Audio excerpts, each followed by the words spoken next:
Vamos agora entrar na parte da comercialização propriamente dita. A gente tem que pensar que a comercialização, nesse caso é fornecimento, né, para outros, ou a própria venda feita por você. Então, a primeira é o mercado varejo. Fornecer os ingredientes para estabelecimentos de turismo de base comunitária. A gente tem que pensar que na comunidade que está tendo essa atividade econômica de turismo, vai ter bares, restaurantes, pousadas, hotéis. Você, óbvio, tem que estar focado numa pousada que seja organizada por pessoas da comunidade, na lógica da economia solidária, de preferência. Então você vai estar comercializando o seu produto para eles fazerem refeições para os turistas e visitantes de maneira geral, ou outras formas, né, da venda de alimentos. Você vai estar fornecendo seus ingredientes, seus peixes, seus mariscos. A gente mais para frente vai explicar um pouco isso. Acho que a segunda coisa é pensar a venda in natura. E também de fabricação própria, tua, como pescador, como família, como empreendimento, tá? Sob a forma de quiosque, barraca, feira, loja própria, né? Uma peixaria. A terceira é você servir alimentos, né, manipulados, as refeições, sejam pratos, lanches e petiscos, né, para os visitantes, para os turistas. A quarta forma é a agroindústria, é você processar ou fazer um processamento artesanal do seu pescado, né, bater o peixe já congelado, né, nesse caso não é processado beneficiado, né, congelado, cortado, você mesmo vender. A artesania, né, que é o artesanato de lembrancinhas, itens de decoração e vestuário, como quinta forma, né, de comercialização. E a sexta forma é o fornecimento de matéria-prima. É você, com conchas, peles, ossos, fibras animais e vegetais marinhos, você vender para outras pessoas na comunidade, né, de preferência, para empreendimentos na comunidade, que vão fazer artesanatos ou fazer produtos fabris, produtos industriais. Aí a gente vai entrar em cada uma dessas 6 modalidades, 6 formas de comercialização. A primeira é o mercado varejo. Pensar o que é o varejista? É o cara que vende para o consumidor final. Então você vai estar vendendo para ele. Então, especialmente aqueles que servem alimentos. Então, é fornecer ingredientes, como eu disse antes. São seus peixes, seus moluscos, seus crustáceos, para os estabelecimentos que são os seus, às vezes, ou principalmente parceiros da economia solidária, que servem ali refeições, manipulam alimentos. Então, como eu disse antes, são os quiosques, né, na própria comunidade, os food trucks, os bares, restaurantes, mas também são os hotéis, os hostels, as pousadas e similares. Aí o que são os similares? Espaços culturais, que às vezes tem na comunidade, para os visitantes, para próprios membros da comunidade frequentar, né? Muitos têm, né, um lugarzinho que tem um salgadinho, tem uma refeição, casa de show que pode ter na própria comunidade, né? Então você vai estar vendendo, vai estar fornecendo ingredientes para eles. A segunda forma é você ter varejo próprio. O que é varejo próprio? Varejo, né, vender para o consumidor final próprio, que é seu, seja individual, né, seja do empreendimento coletivo. E aí você pode vender produtos in natura ou processados.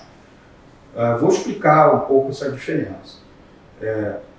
Pensando que esse ponto próprio está interligado ao circuito turístico, tá? Ou ele é vizinho a um ponto turístico da comunidade, certo? Então você vai aproveitar o fato que a comunidade está realizando atividade turística e você, com o seu estabelecimento, você vai estar comercializando dentro dessa cadeia comunitária.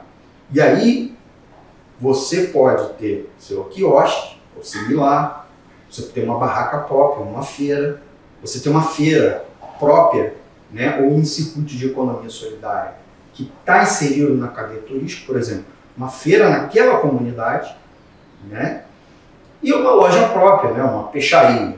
E aí você vai estar vendendo os produtos in natura. O que é in natura, gente? O peixe, sem nenhum tipo de tratamento, só muito mal a conservação no gelo. Ou um beneficiamento, ele cortado, ou um processamento, ele já em filezinho, sem espinha, a carne mecanicamente separada, que é como se fosse uma carne moída de peixe, que a gente vai tratar um pouco mais à frente. Tá? Mas pode ser até coisas mais complexas, como um bolinho de peixe, tudo que hambúrguer de peixe, alguma coisa que vai estar sendo vendido resfriado, congelado na comunidade. Óbvio também, servir refeições, né, e os alimentos manipulados, você fazer a venda própria, você ter, né, um quiosque, um bar, um restaurante, a barraca e a feira, você próprio ter a cooperativa, a sua associação. E aí você vender pratos, refeições, lanches, petiscos nesse estabelecimento comercial próprio, seja ele da empresa familiar, seja ele da associação de produtores, né, associação dos pescadores ou a cooperativa que existir naquela comunidade. Outro item, outra forma de comercialização é, sem dúvida, a agroindústria, né, que muitas vezes a gente esquece que você, pescador, de preferência de forma coletiva, mas até de forma individual, no seu empreendimento, você pode processar, fazer a venda do produto já processado, seu produto, sua pesca, o seu pescado, seja peixe, molusco, crustáceo, processado. Tanto um processamento convencional, tá? Mas ou um produto artesanal. Então, por exemplo, pescado defumado, um pescado em conserva, patê, né? Cremes, outros tipos disso, você mesmo fabricando e você mesmo vendendo. Ou vendendo para um estabelecimento parceiro, certo? Mas aí você está focado no beneficiamento e no processamento do seu pescado. Olha, todo visitante turista, ou pelo menos a maioria deles, quer levar uma lembrancinha física além das fotos. Então, uma coisa legal é o artesanato, que recupera sempre uma tradição da comunidade dos pescadores. Esse tipo de produção, que é uma produção adjacente à sua pesca, ela pode ser, inclusive, comercializada por você, mas também por um parceiro local da economia solidária daquela comunidade. E aí é você utilizar suas habilidades, sejam tradicionais ou artísticas, individuais, para produzir lembrancinhas, souvenir, os tais giftzinhos, também produtos típicos da decoração e itens de vestuário tradicional. Então a gente pode citar aqui cestarias, né? As comunidades da pesca têm muito isso, escultura em taboa, madeira taboa, redes, né? Principalmente os trançados de rede decorativa, trançados de maneira geral, filó, renda, etc., que são vendidos, como eu disse, você produz, pode vender ou vender numa loja que existe na comunidade, uma loja geralmente ligada à economia solidária. Por fim, o último, o sexto, mas não menos importante, é lembrar que você como pescador, você como extrativista marinho, você produz matérias-primas para terceiro. Muitas vezes, matéria-prima, não estou me referindo aqui a alimento, mas as suas conchas dos seus moluscos ou dos seus crustáceos, as peles dos peixes, os ossos, fibras vegetais, como determinados tipos de algas e plantas aquáticas, como também a extração de essências, tanto vegetais quanto animais, servem para outros, para produção de artesanato por outras pessoas. Você não vai produzir o artesanato, mas você vai produzir essa matéria-prima focada nele para que ele produza itens de decoração, bijuterias, né, perfumes e produtos de higiene pessoal, que são pequenos produtores de artesanato da economia solidária daquela comunidade. Mas vamos agora entrar numa terceira parte, que são as etapas preparatórias para você comercializar, você pescador artesanal.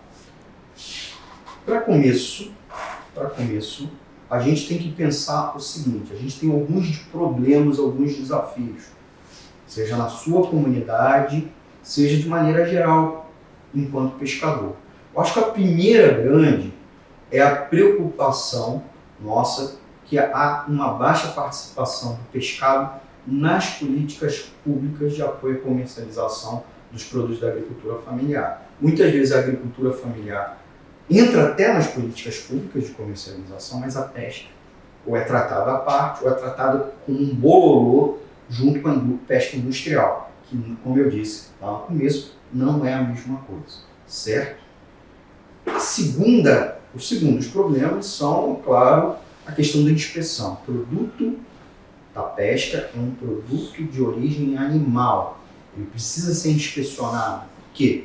Porque ele gera doença ao próprio produtor e ao consumidor final. Não necessariamente por má conservação, mas porque aquele animal tem patógeno, tem doença que pode te deixar doente, certo? Então, é pensar na inspeção. Você daria um leite sujo ou extraído de uma vaca para o seu filho, principalmente que não foi pasteurizado, não foi nem mesmo fervido? A mesma coisa com peixe. Óbvio, o peixe não vamos cozinhar ele antes, mas é preciso ter a inspeção, a verificação que aquele peixe que foi pescado está saudável, se ele foi acondicionado de forma correta e ele foi beneficiado, né, foi limpo, ele foi processado de uma forma também correta. E a última coisa, ainda de problema, que a gente precisa resolver, você vai pensar por isso, inclusive de forma coletiva, é se organizar como pescador. Por isso que desde o início a gente está falando que a melhor forma é você pensar enquanto entidade, seja individual, mas principalmente coletiva, né? E buscar formas coletivamente de procurar o poder público, municipal, estadual, federal, tá? Como também procurar outras as entidades do mercado e você se posicionar. Então, o baixo nível de organização dos pescadores é um fator problemático para a gente. E aí, uma grande forma de resolver esses problemas que existem na pesca ou no produto, que é o pescado, e te ajudar na questão da comercialização, é você passar a ter como foco processar o seu pescado, não vender ele in natura. Então, veja, o peixe que você então entrega inteiro, geralmente as pessoas que fazem a manipulação, fazem refeições, têm dificuldade de preparo. Então, isso também explica porque no Brasil nós temos um consumo menor de peixe do que, por exemplo, outras proteínas animais, como frango e boi. A cozinheira em um restaurante não chega com o boi inteiro, corta o boi inteiro, né, mata o boi, depois limpa, corta ele, limpa ele, para só depois disso tudo servir o bife que você come no restaurante. Não é assim, certo? A mesma coisa o frango. Você não chega com o frango, mata ele, depena, né? Depois corta. Você já chega numa bandejinha com aquilo já cortado, ou peça inteira, ou já cortado. Então, essa dificuldade da manipulação, da presença de espinha, vísceras, joga contra a venda do pescado. Outro item, como eu disse, é a própria comercialização de produtos de origem animal precisa passar por inspeção, que pode, né, ser feito num frigorífico. O frigorífico faz a inspeção, faz inclusive para você, certo? Outra questão, a melhor forma de atender segurança sanitária e ao mesmo tempo agregar valor é você processar o alimento. Então você já vende o peixe já cortado, já sem espinha, seja na forma de filé de espinha ou na carne mecanicamente separada. O que é a carne mecanicamente separada? Você já pode ter comido um hambúrguer de peixe. Você já pode ter comido um bolinho de peixe. Ele não é peixe desfiado. Então, quando eu falo carne mecanicamente separada, é um nome bonito que a indústria fala da carne moída de peixe. Eu não vou pegar um peixe e moer ele inteiro, que aí eu vou moer com os ossos, com as escamas, com as espinhas. Não. Então tem um tratamento.